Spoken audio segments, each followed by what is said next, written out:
नाज़रीन किराम, इस वक्त पाकिस्तान के खिलाफ दो महाज फुल फ्लेज तरीके से खोले जा चुके हैं।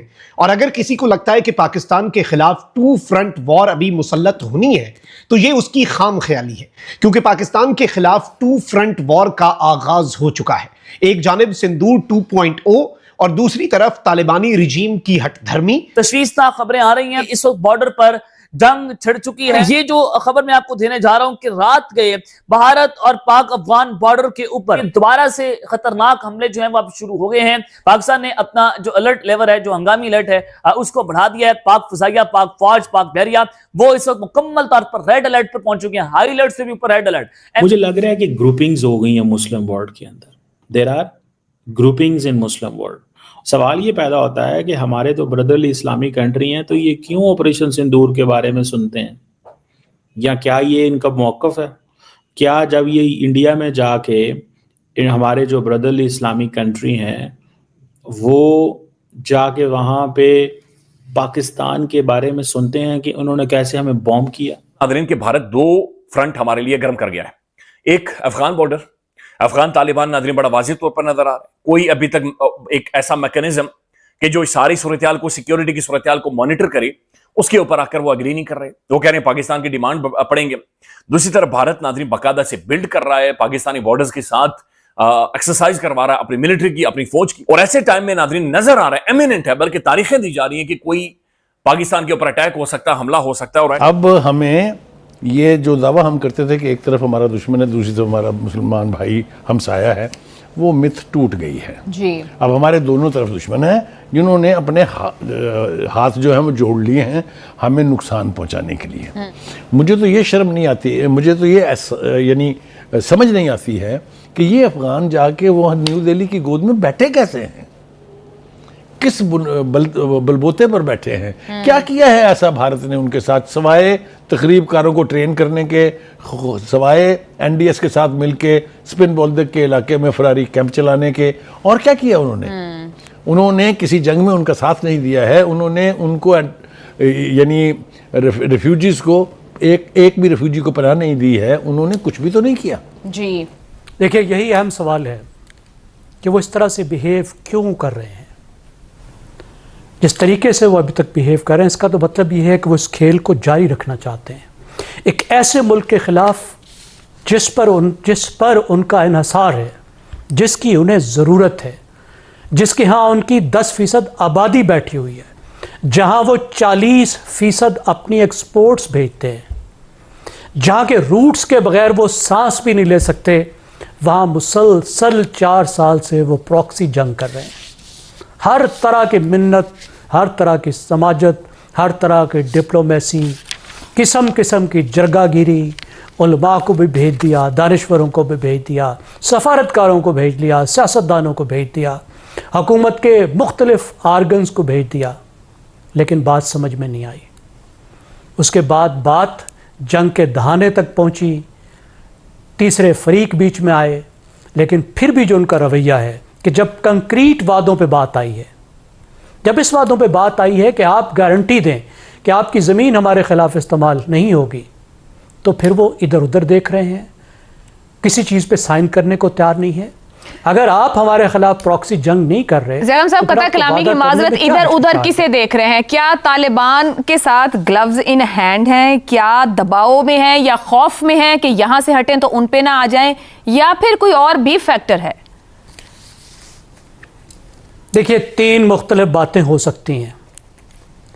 पहली बात जो आपने कही कि वो इनसे खौफज़दा हैं, मैं नहीं समझता कि खौफज़दा हैं। ये कहा जाता है कि वो जी इनको अगर इनके ख़िलाफ़ कोई एक्शन लेंगे, इनको मना करेंगे तो ये कहीं आईएसआईएस से मिल जाएंगे, दाइश से मिल जाएंगे। वो इनकी अमारत का हिस्सा हैं। वो इनके हाथ पे बैत ले चुके हैं, इसलिए जब अमारत उनको मना करेगी तो उस बैत के तहत वो पाबंद है। दूसरी बात क्या है कि वो किसी बहुत बड़ी खेल का हिस्सा है, किसी बैनुल अक़वामी खेल का हिस्सा है, और जिसमें वो पाकिस्तान को भी टारगेट कर रहे हैं और शायद चीन के मफादात को भी टारगेट कर रहे हैं, कोई बड़ी खेल खेल रहे हैं। और तीसरी बात वो ये है कि ये सब उनकी अपनी खेल है।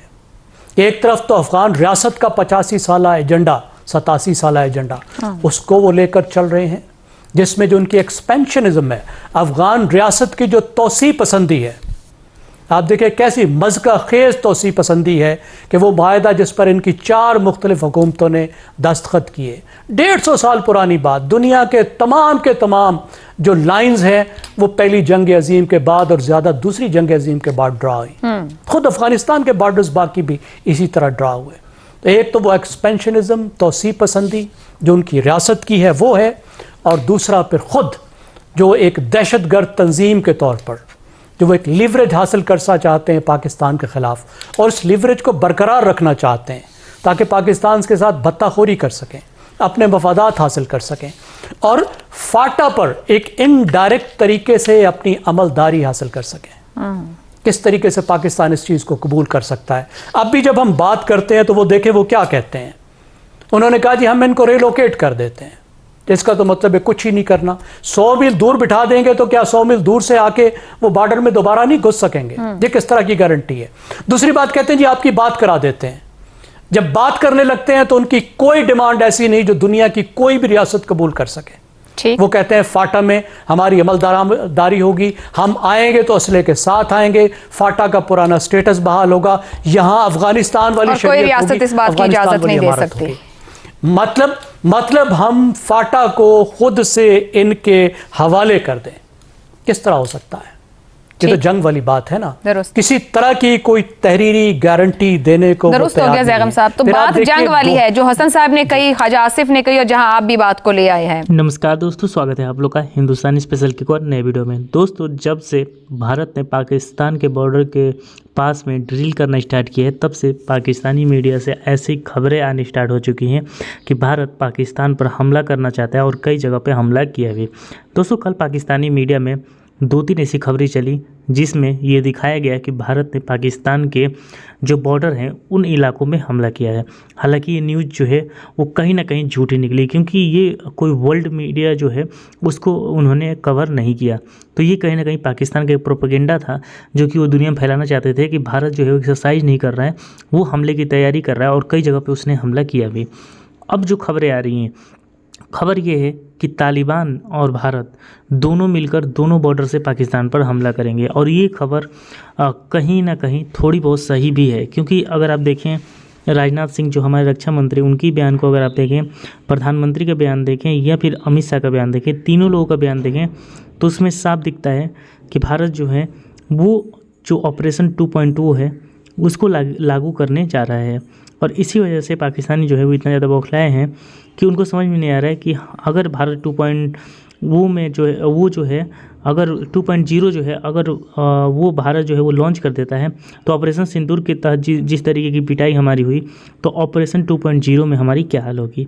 और यही पाकिस्तानी मीडिया में डर का माहौल है कि हम भारत का रिप्लाई कैसे करेंगे, क्योंकि भारत एक तरफ जहाँ पे लगातार जो है वो अटैक पे अटैक कर रहा है, तो दूसरी तरफ पूरी दुनिया में जो भारत के प्रति लोग हैं वो भी जानते हैं कि भारत जो है वो अपने स्टैंड पे खड़ा है, और जब कोई देश आतंकवाद फैलाएगा तो उसका जवाब भारत तो देगा ही, और भारत ने जो जवाब है वो देना स्टार्ट भी कर दिया है। तो दोस्तों, जिस तरीके से भारत जो है वो ऑपरेशन 2.0 का जो चीज़ है वो उसने स्टार्ट कर दिया है, उसके बाद से पाकिस्तान में हड़कंप मचा है, और पाकिस्तान इस बात से डरा हुआ है कि अफ़गानिस्तान और भारत दोनों अगर दोनों बॉर्डर पर हमला कर देते हैं तो फिर हमारे पास इतने हथियार नहीं है कि हम भारत और अफ़गानिस्तान दोनों का एक साथ जवाब दे पाएँ। और चीन जो है वो खास करके अब तो हमारी सहायता नहीं करेगा जब हम अमेरिका की गोद में खेल रहे हैं। तो दोस्तों, बस आज की वीडियो में इतना ही। वीडियो को लाइक और चैनल हिंदुस्तानी स्पेशल को सब्सक्राइब कर लें, क्योंकि मैं आपको इंटरेस्टिंग वीडियो लाते रहते हैं। मिलेंगे न्यू वीडियो से, तब तक हिंदुस्तानी स्पेशल।